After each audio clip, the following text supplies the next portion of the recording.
السلام عليكم ورحمة الله وبركاته. أعوذ بالله من الشيطان الرجيم.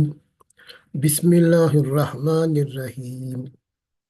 الحمد لله رب العالمين، والصلاة والسلام على نبينا وحبيبنا محمد صلى الله عليه وسلم وعلى آله وأصحابه أجمعين. رب اشرح لي صدري ويسر لي أمري واحلل عقدة من لساني يفقه قولي.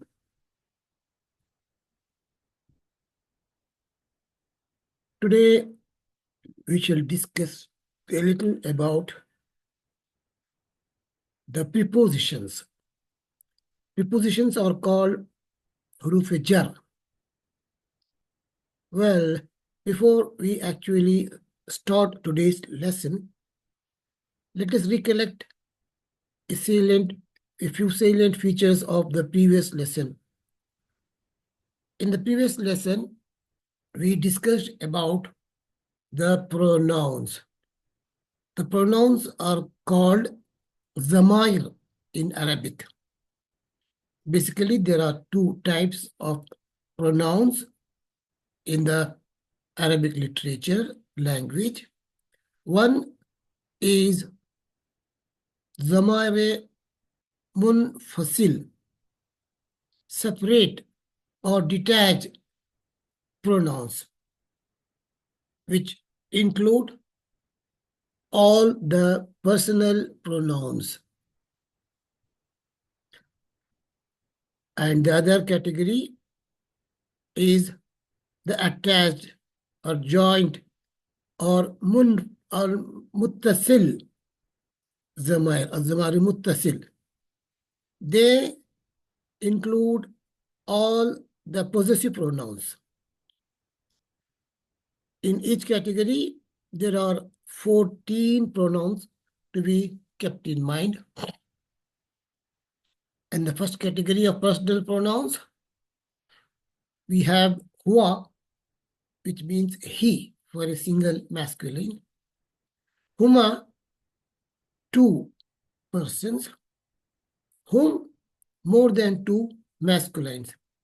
Huma could be for two male or two female, and also huma could be two persons. Either of them could be a male or a female. Now, for a female singular in Arabic, we say hiya. For two females, as I mentioned earlier, for two persons it is huma. Hunna, three or more than three females. We strongly recommend to follow the total physical response method of pointing with the fingers when we are in the initial stages learning about these pronouns, because they form the essential part of structuring the grammatical format. We can compare them to the beams and pillars of a building. The beams and the pillars should be strong for the building to have some meaningful existence. We use the right hand for the masculine gender, left hand for the feminine gender. We use one finger to show the singular, two for the dual. As we know, in Arabic, there is a special status, dual status, where two persons are referred in specific terminology. More than two, we'll point open hand on the right side, right hand for the male. On the left hand side, one finger for she, here, two for huma, hunna for more than two feminine persons. This is for the third person. This is called the ضماير. ضماير غايب, person is not present, absent. Then second person is called the mukhatib, the addressee. For single male person, we point in front of us with one finger on the right hand, anta, you, antuma, you two, antum, you all, more than two male persons. With the left hand, one finger pointed, we say here, anti, she. Anti is she, you for a feminine. Here was for the third person. Anti is for the second person, the addressee in front of us. Anti, you for a feminine. Antuma for two feminines. Antunna for more than three feminines. And for the first person, which is called mutakallim, the person is speaking, the speaker. For one person, we point one finger towards our chest and say ana. Ana means I. The open hand, all three, four fingers pointing toward the chest. Nahnu, we. Now, first person, ana, I, is the same for both masculine and feminine genders. A girl also will say ana, boy also will say ana when referring to his or her own self. For two or more than two, the terminology is nahnu. Nahnu could be used for two persons or more than two persons. That means there is no concept of duality when you're talking about one person, either it is me or us. So now coming to today's lesson, we have these huruf jar, small letters. There are some which are single alphabet huruf jar with full meaning. Example, wa, ta, ka, la, ba.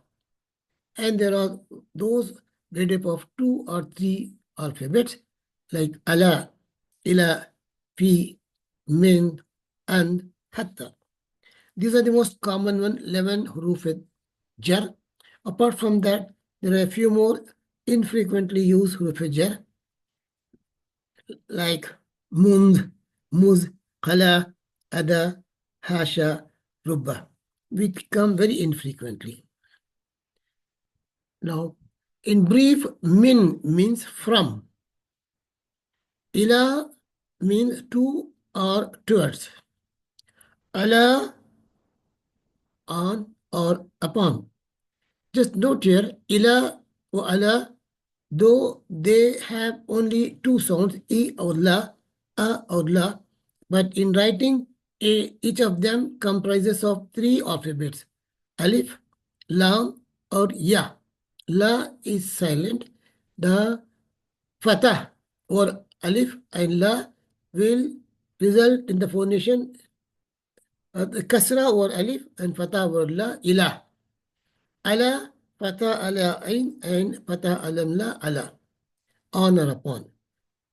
Fi means in or inside. Ba, the alphabet ba, means in or with. And means about or from. Huruf jar, there are over 17 huruf jar prepositions in the Arabic language. Most commonly used huruf in the Holy Quran are 11, which we just enumerated. Of these, there are 5 single letter huruf jar, that is ba, ta, ka, la, va. And the rest are 2 or 3 letter huruf that make up the remaining 6 words. Fi, min, an, ila, ala, hatta. These two groups, 11 huruf jar, occur for about 13,000 times in the Holy Masaf. Other less frequently occurring huruf jar, as mentioned earlier, include munz, muz, khala, ada, hasha, and rubah. So 11 plus 6, at least 7 huruf jar could be located in the Holy Masaf. Harf jar always comes after the noun and compulsorily makes its case ending majroor. And the harf jar and its following noun form the phrase murakkab jari. The combination is in this murakkab jari is jar for the huruf jar and majroor for the noun that is affected. The huruf jar also can combine with pronouns. as we just mentioned, the 5 single word prepositions are wa, ta, ka, ba, la. And the 2 3 words ala, ila, min, an, fi, hatta. Examples of huruf jar in the Holy Masaf. Bil mu'minina, with the believers. Inna Allah bil mu'minina ra'ufur rahim. It also could mean because of, by, at, in, etc., depending on the reference to context that comes in the sentence. Tallahi ta comes always attached to the majestic name of the Creator, Allahu. Tallahi is the oath-taking word, which means by Allah.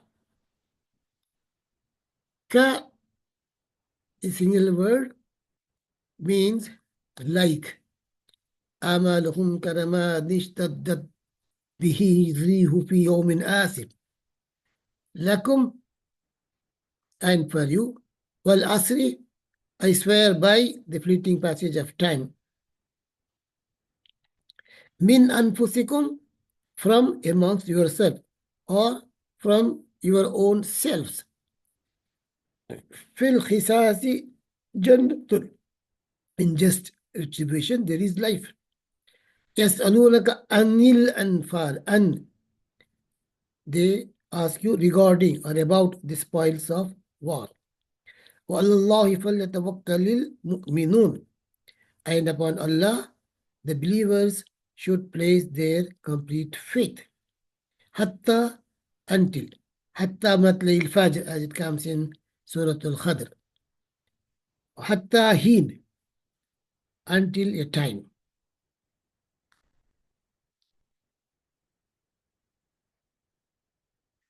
These are some of the figures which show the frequency occurrence of these words. Min occurs about 3,226 times in the Masaf Sharif. Ba 2,544 times. Li, lam 2,451 times. Lam, when it is attached to a noun, will have a kasra in it. Lillahi, linnasi, lid-dunya, lil-akhirah, lil-jannati. But when it is attached to a pronoun, it will have a fatah. Lakum, lahu, lana, like that. Fi 1,701 times is occurs in the Holy Masaf. Ala 1,445 times. Ila 748 times. An 465 times. Ka 295 times. Hatta 95 times. Wa 28 times. Ta about 9 times. There are some examples of the huruf jar in the sentences, not from the Holy Book, that we are usually used in day-to-day conversation. Zahabtu, I went.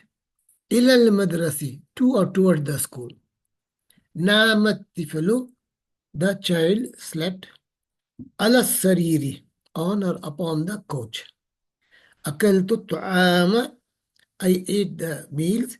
Bil mil'akha, with the spoon. Sarakha rajulu, the man shouted or screamed, Kal asadi, like a lion. Istayhastu, I got up.